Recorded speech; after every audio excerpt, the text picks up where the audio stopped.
Luc 15.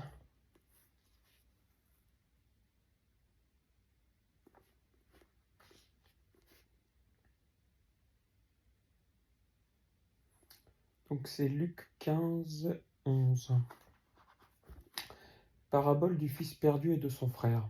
Il dit encore: Un homme avait 2 fils. Le plus jeune dit à son père: Mon père, donne-moi la part de l'héritage qui doit me revenir. Le père leur partagea alors ses biens. Peu de jours après, le plus jeune fils ramassa tout et partit dans un pays éloigné, où il gaspilla sa fortune en vivant dans la débauche. C'est bon ça. Alors qu'il avait tout dépensé, une importante famine survint dans ce pays, et il commença à se trouver dans le besoin.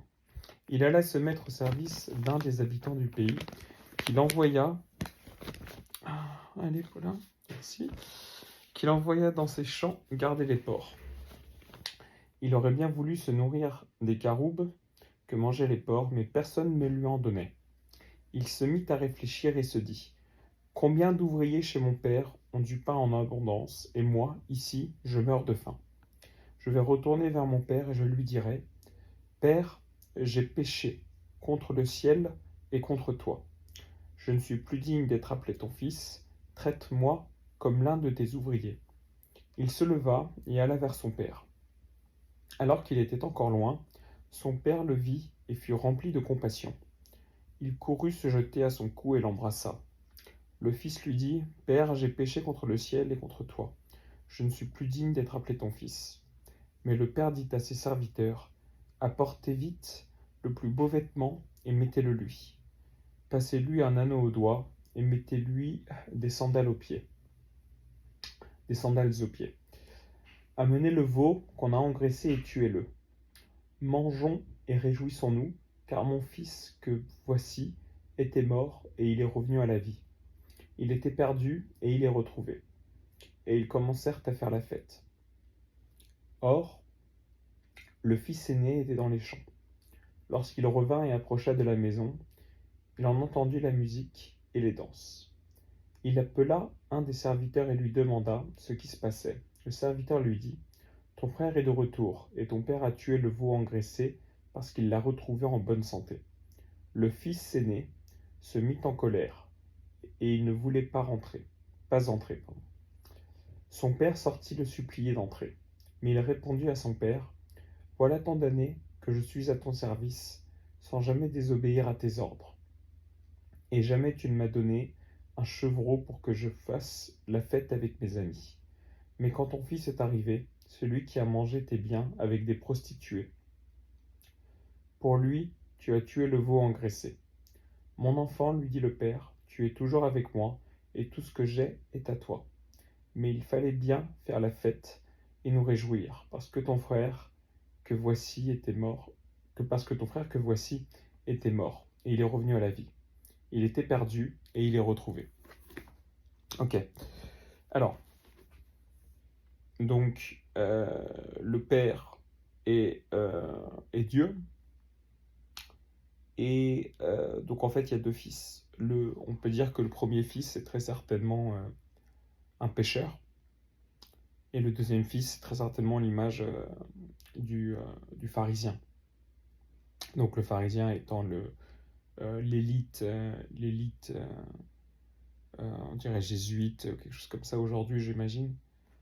Qui étudie les textes et qui est toujours dans le juste, et un petit peu dans l'obséquieux en fait, et dans le sérieux. Alors que donc l'autre, le fils cadet est un pécheur et sans doute moins rigoureux. Voilà. Et donc plusieurs choses. La première, donc, c'est donc on a ces 3 personnages là. Le cadet donc part et en fait donc a un changement de cœur et en fait fait acte de repentance et revient vers son père qui est donc l'image de Dieu, et son père l'accepte, son père l'aime. Donc mais déjà c'est la voie de la rédemption évidemment. C'est aussi le concept donc chrétien qu'on retrouve souvent, qui est en fait ce qui est important pour les catholiques, c'est non pas le, c'est pas le, c'est pas le chemin, c'est le cœur en fait. C'est-à-dire que même si on a eu faux toute sa vie, il suffit qu'au dernier instant notre cœur soit en anglais on dirait in the right place, donc au bon endroit en fait, euh, pour qu'on retrouve en fait le chemin. Faut qu'on aime Dieu et qu'on se tourne vers lui, et même si on pense que nous c'est trop tard, Dieu nous acceptera toujours. Donc c'est ce côté de la repentance en fait qui est acceptable à n'importe quel moment de sa vie. Euh, donc ça c'est la première chose. Donc autre chose aussi qu'il faut dire, c'est qu'à cette époque, le fils aîné héritait quand même de 90% des richesses du père. Donc en fait, finalement, la, le- l'argent dépensé par le cadet, c'est pas non plus quelque chose d'assez incroyable. Et même si un veau engraissé est quelque chose qui a énormément de valeur dans une famille, sans doute finalement que le fils aîné n'a pas été lésé. Donc le fils aîné, lui, a toujours été dans le juste, et on peut comprendre le sentiment d'injustice, évidemment. Mais la réalité, c'est quelque chose qui est intéressant, donc c'est verset 30, enfin 29, je reprends. Voilà tant d'années que je suis à ton service sans jamais désobéir à tes ordres, il parle de son père. Et jamais tu ne m'as donné un chevreau pour que je fasse la fête avec mes amis.